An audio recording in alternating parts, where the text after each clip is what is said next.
Why was she the only one without a name on the roster? Rhea Calder stood in the briefing room that Tuesday morning, her flight suit hanging loose on her frame. No extra patches, no flair, just regulation fabric and a woman who looked like she'd seen too many deployments to care about appearances anymore. She was 29, a captain in the Marines, but the way people looked at her, you'd think she was invisible. Her hair was pulled back tight, no makeup, no jewelry. The natural lines on her face told stories she never shared. And maybe that's why they dismissed her, because she didn't perform strength. She just carried it, quietly, like a weapon you don't see until it's too late. The room buzzed with energy. Pilots and tactical officers crowded around screens displaying the A-64 Apache trials. Everyone was talking about Nightfall, the classified project, the kind of mission that could make or break careers, and at the front of the room stood Major Trenton Vale, 37, crisp uniform, medals that screamed authority louder than his voice ever could. He was the kind of man who climbed ranks by stepping on the people below him, and he knew it. Wore it like a second skin. When the roster appeared on the screen, he pointed directly at Rhea, his finger steady, his voice flat. Captain Calder is here to observe, not to touch the controls. No explanation. Just that cold statement hanging in the air like smoke you couldn't clear, and the room accepted it because that's what rooms do when power speaks. They listen, even when it makes no sense. One of the Raven unit guys leaned back in his chair, stocky, tattooed, the type who thought money bought respect. He muttered just loud enough for everyone to hear that this wasn't the place for backup Marines. Another one chimed in, eyeing the faint scar peeking from her collar, said she didn't look combat ready anymore, like she'd been sidelined for a reason. And Rhea, she didn't flinch, just shifted her weight slightly, but the room got quieter. Because even without words, her presence demanded something they couldn't name. Trenton nodded along with their comments, marked her file, not cleared for flight, before she even had a chance to run the simulation, before anyone gave her a reason why, just erased her from the list like she was a mistake in the system. Later on the tarmac, she watched the choppers lift off, her name scratched from the roster. The wind from the rotors whipped dust into her eyes while the team flew without her, and she stood there, alone, watching machines she'd spent her entire career training to fly disappear into the sky without her inside them. Trenton had made sure of it, scribbled "fail" in her evaluation before she even touched the controls, before she even had the chance to prove otherwise. But here's what no one knew yet. Rhea wasn't just observing, she was counting faces, voices, patterns, because when you've been invisible long enough, you learn to see everything they think you're missing. Before she could even process the roster snub, a junior Raven operative intercepted her near the simulation bay. Said Trenton ordered a calibration test for her auditory reflexes. Standard procedure, he claimed. Routine. And Rhea knew it wasn't. But she also knew that refusing would give them exactly what they wanted. An excuse to call her difficult, uncooperative, so she followed him. The soundproof booth was small, dark. She strapped on the headset expecting a standard frequency check, the kind every pilot does a dozen times a year. But the moment the door magnetized shut, something shifted. The volume spiked, not gradually, instantly, to a decibel level usually reserved for structural testing. A screeching high-pitched feedback loop blasted into her ears, disorienting her instantly. The sound vibrated her skull so violently she lost her balance, fell to one knee. Through the observation glass she saw them, 3 Raven pilots, laughing. One of them held his thumb on the override button, mouthing words she couldn't hear over the screaming static. And for a moment, panic tried to claw its way up her throat. But she pushed it down, forced herself to think, to remember her training. Emergency protocols exist for a reason. She found the cutoff switch on the floor panel, smashed it with her fist. The sound died instantly, leaving only the ringing in her ears. Blood trickled from her left ear as she stood, unstrapped the headset and walked out, past them, without a glance. They high-fived like schoolboys who just pulled a prank, unaware she was memorizing their faces, their voices, everything about them, for a later date. The cruelty didn't stop. It escalated. In the oxygen maintenance bay, she was ordered to perform a routine check on the high-altitude breathing apparatus, standard pre-flight procedure. She strapped the mask onto her face to test the regulator seal, but the moment she inhaled, her lungs didn't fill with clean oxygen. They burned. The acrid, choking sting of pure nitrogen gas flooded her system, a silent hypoxia trap, one that would starve her brain of air within seconds. Her vision tunneled, gray static crept in from the edges. Her fingers went numb as she fumbled for the release latch, but it wouldn't budge. Someone had jammed it with epoxy.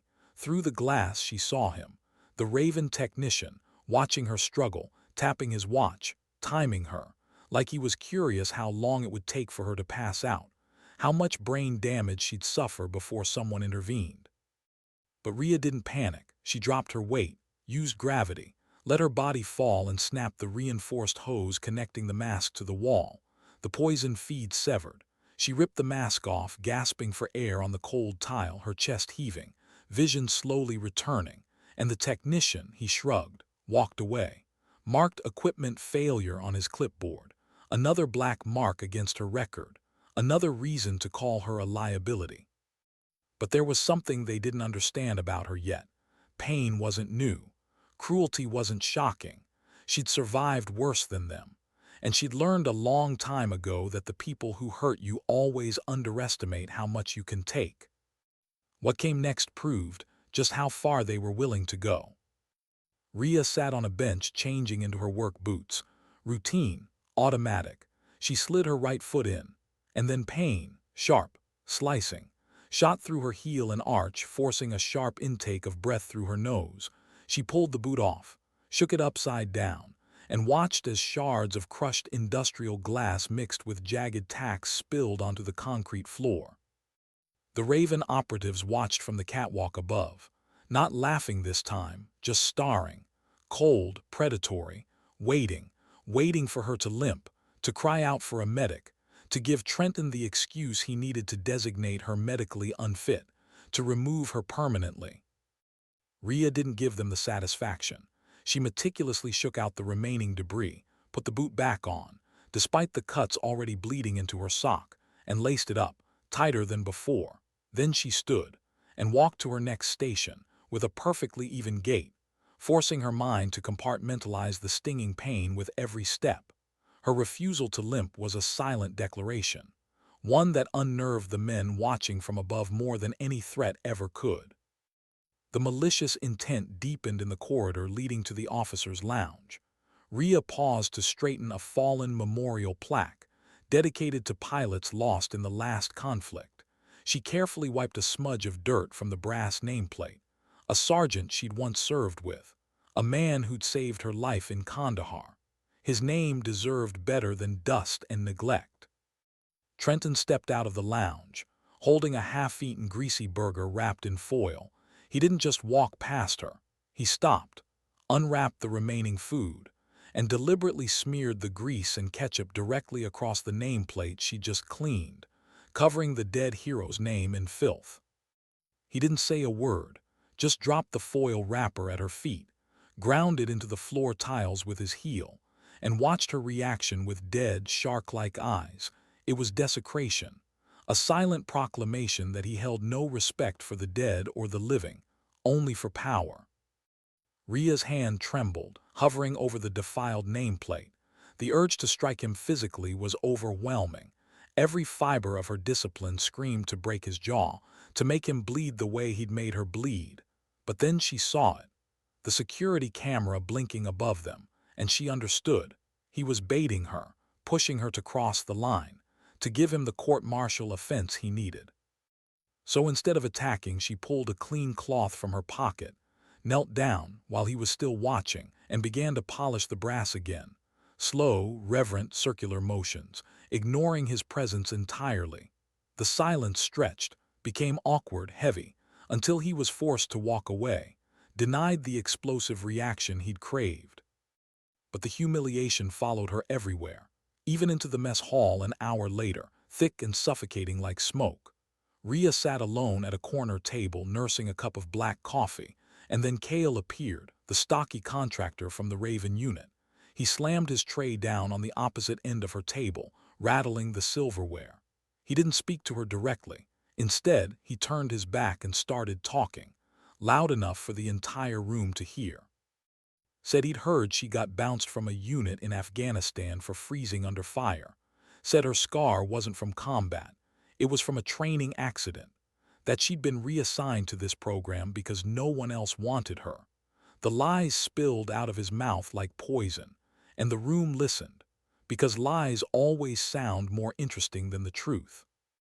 Rhea stared into her coffee, jaw tight, hands steady, but inside something was breaking, not her resolve, something deeper, the belief that eventually merit would matter, that truth would surface, that doing the right thing would be enough. She finished her coffee, stood, and walked out, while whispers followed her like ghosts she couldn't outrun. That night, alone in her quarters, she pressed her palms against her eyes, trying to stop the pressure building behind them, trying not to think about how many more days she could endure this, how much more they'd take from her before there was nothing left to steal. And for the first time since arriving at this base, she wondered if maybe they were right. Maybe she didn't belong here. Maybe survival wasn't enough anymore. But then she remembered something her father told her before he died. A Vietnam vet who'd come home to a country that spit on him. He'd said, "They'll try to break you in ways you can't see coming, but if you're still breathing when the dust settles, you've already won." She was still breathing, barely but still.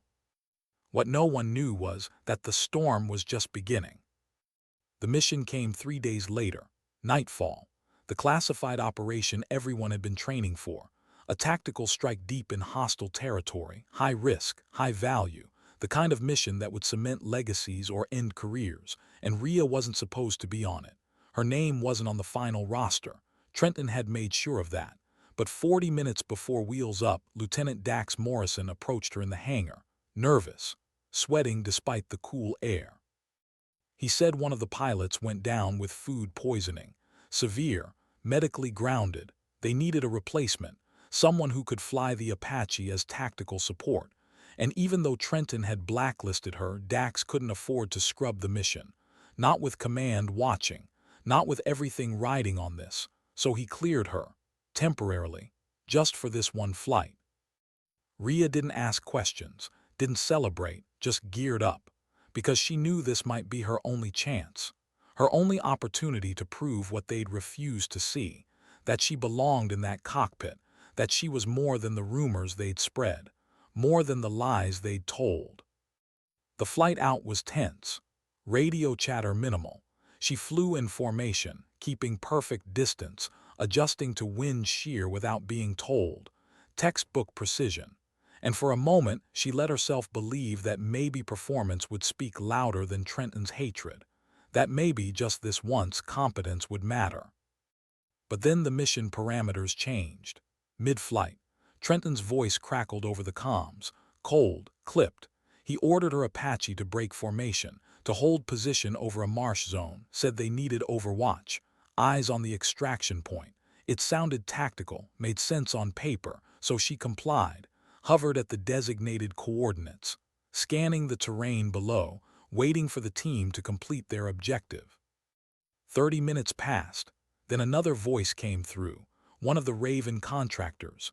He said they were adjusting her position, needed her to drop altitude, lower, closer to the ground. And something about the request felt wrong, off, but she followed orders, because that's what Marines do, even when instinct screams otherwise. That's when the side door of her Apache opened. She turned, confused, and saw Trenton inside her aircraft. He shouldn't have been there, this wasn't his bird, wasn't his mission profile, but before she could ask why, he moved, fast, deliberate. He shouted something she couldn't quite hear over the rotor noise. 2 words, maybe 3. And then he kicked her, hard, boot to the chest, launching her out of the side door of the aircraft mid-flight. The world flipped, sky, ground, sky, ground. Her body tumbled through empty air. No parachute, no safety line, just gravity pulling her toward Earth at terminal velocity. And in that split second, as everything she'd ever known fell away from her, one thought burned through the panic.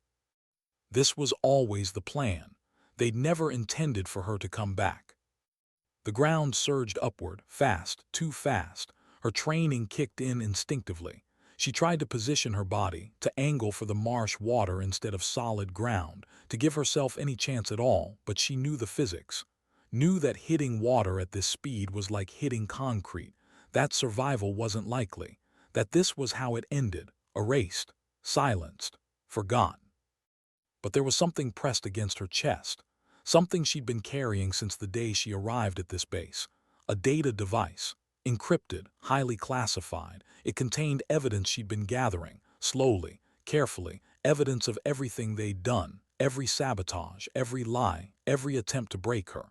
She documented it all, knowing that one day she'd need proof, that one day truth would matter more than power. The device had a failsafe protocol, one that only activated when its owner was in a state labeled uncervical, a medical term, a polite way of saying dead or dying.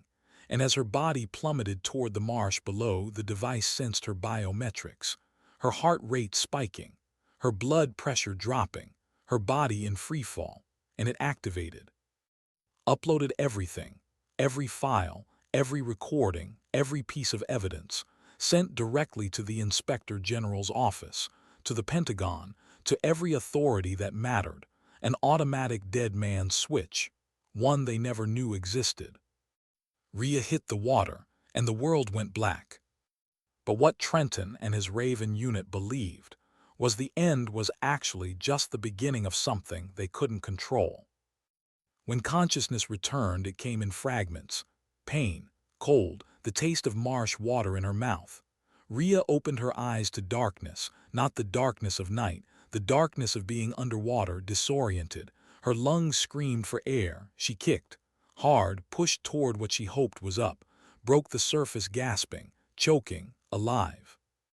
The marsh was silent except for the distant thrum of helicopter rotors fatting into the horizon. They'd left, assumed she was dead, assumed the water and the fall had finished what they started, and maybe they should have. The impact had dislocated her shoulder, cracked ribs. Her entire left side felt like it was on fire, but she was breathing, and breathing meant fighting. She dragged herself to the muddy bank, collapsed. For a moment she just lay there, staring up at the sky, wondering how many times a person could survive before survival stopped feeling like victory. But then she remembered the device, pressed her hand against her chest, felt the hard edges through her flight suit. It had worked. The protocol had activated. Everything she'd gathered was out there now, beyond Trenton's reach, beyond anyone's ability to bury. It took her 3 hours to reach the nearest road, limping, bleeding, using a broken tree branch as a makeshift crutch. A civilian truck driver found her, called it in, and within 30 minutes military police arrived, not the ones from her base, different command. They'd been dispatched the moment the data files hit the Inspector General's system, because what Rhea had uploaded wasn't just evidence of harassment, it was proof of treason. Of contractors receiving classified information they shouldn't have access to. Of Major Trenton Vale selling mission parameters to enemy forces in exchange for offshore accounts. The Nightfall mission wasn't just a test, it was a transaction, and Rhea had stumbled into the middle of it without knowing. Back at the base, chaos erupted. The Inspector General's team descended like a storm, locked down the entire facility, seized servers, confiscated files, detained personnel, and at the center of it all was Major Trenton Vale, who'd returned from the mission claiming Captain Calder had suffered an equipment malfunction, a tragic accident, the kind that happens sometimes in combat zones.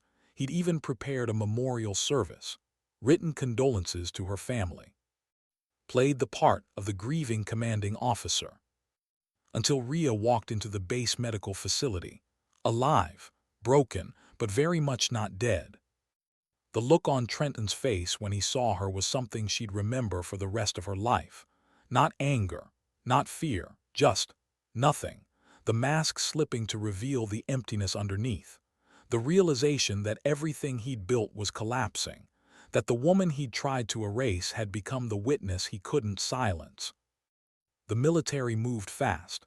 Trenton was arrested within hours, along with 6 Raven contractors, charged with attempted murder, conspiracy, espionage, the kind of charges that carry life sentences.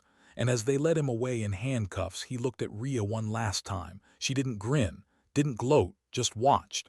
Because vindication isn't about satisfaction. It's about standing when they expected you to fall. But the aftermath was complicated, because justice in the military isn't clean. It's messy, political. The Raven unit was a private contractor group with connections to senators, defense lobbyists, powerful people who didn't want their names attached to a scandal.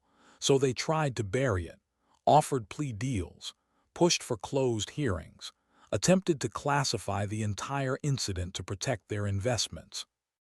Rhea refused to let them. She testified, publicly, in front of a military tribunal, and she didn't hold back, described every act of sabotage, every attempt to break her, every moment they'd pushed her toward the edge.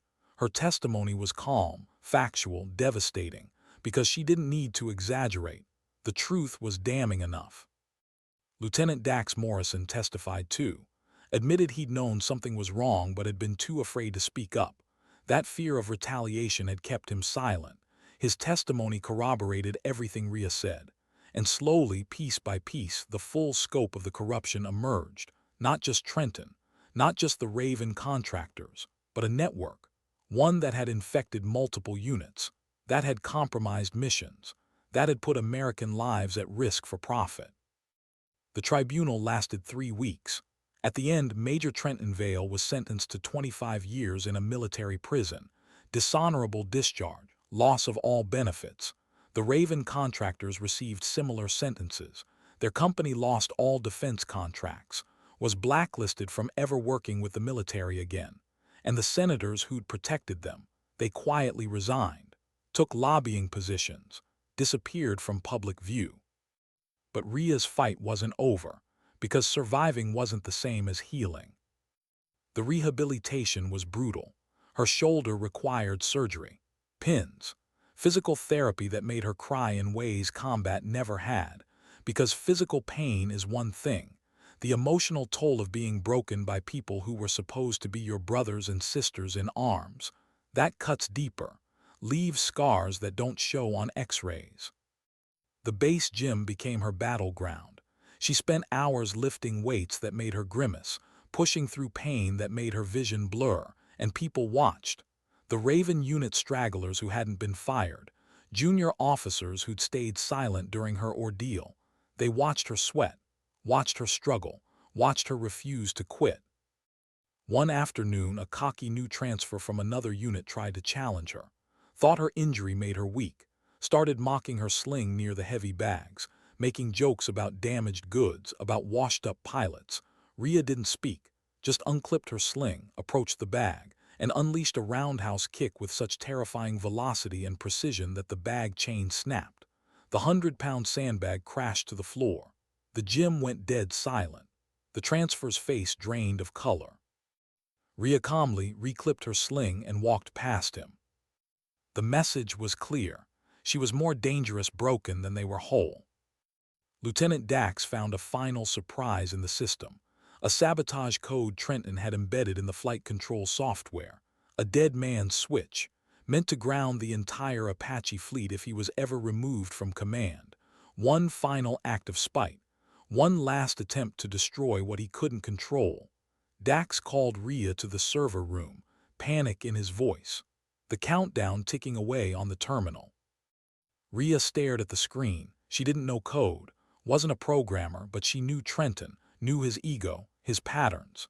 She told Dax to input the date of Trenton's biggest career promotion as the override password. It worked instantly. The system unlocked with a harmless chirp. Even in his destruction, Trenton was predictable. His vanity the very flaw that allowed them to save the program. Slowly the base began to change. Ava Solness took over scheduling. Her first act was to permanently scrub the Raven priority protocols that had given contractors better flight times than enlisted Marines. She posted the new roster in the ready room. When the remaining contractors complained, she simply pointed to the door, said if they didn't like the new order, they could file their complaint with Captain Calder on the tarmac. No one went to the tarmac. The hierarchy had flipped. And the fear of Rhea's competence was now the governing law of the squadron. The ultimate vindication came when the Apache manufacturer sent a delegation to the base to personally apologize to Rhea. They brought a prototype flight suit, custom-fitted with advanced telemetry that bypassed the need for the older heavy gear she'd been forced to use. They presented it to her in the hangar, ignoring the base commander, ignoring the other officers, treating Rhea as the only pilot who mattered. The Raven guys watched from the catwalks, green with envy, as she was handed the keys to a next-generation airframe, a machine they weren't even cleared to look at. It was the industry affirming that talent, not bullying, determined who sat in the cockpit. Rhea ordered a complete inventory inspection of the flight gear room, where the Raven unit had hoarded the best equipment for months. She stood by the door with a clipboard, forcing the remaining contractors to strip off their non-regulation, high-end tactical vests and customized helmets, tossing them into a pile marked for civilian disposal. In exchange, she handed them the dusty standard-issue gear, faded vests, scratched visors, stiff gloves, the same equipment they'd forced the Marines to wear.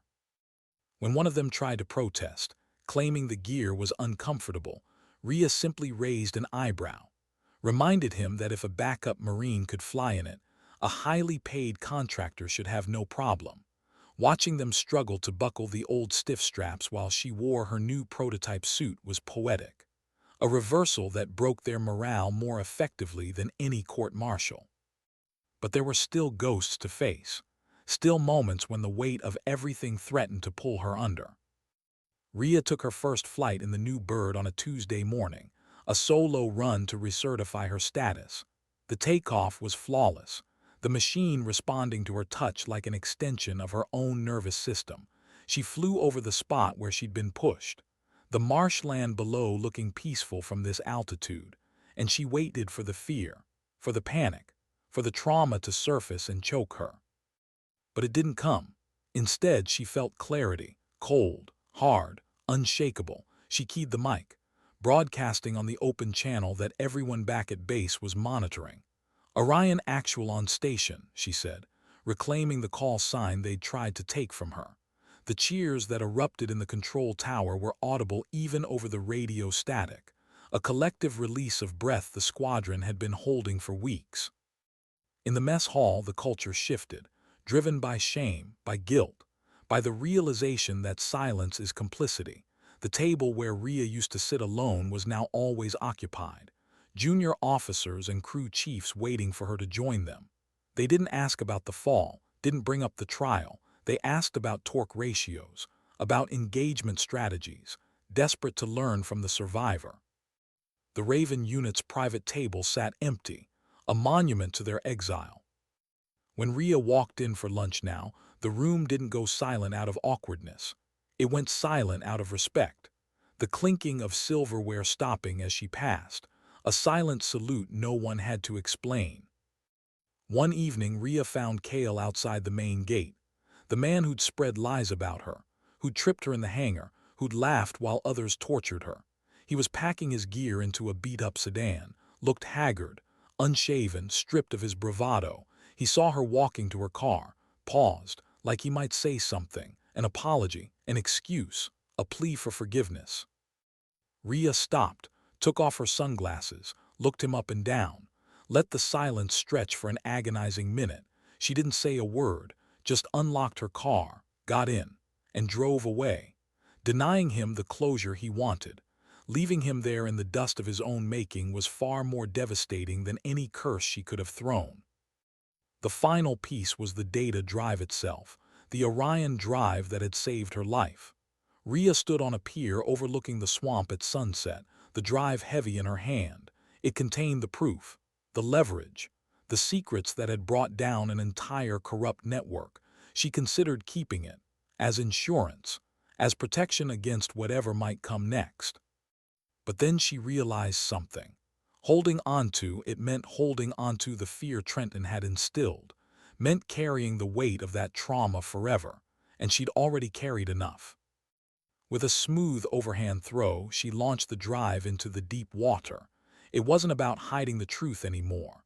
The truth was out. It was about letting go of the burden.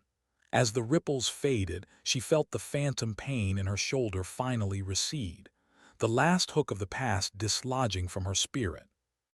Rhea walked away from the pier, shoulder bandaged but head high, her plain uniform still unadorned. No extra medals, no decorations, just the quiet strength of someone who'd survived hell and chose to keep moving forward.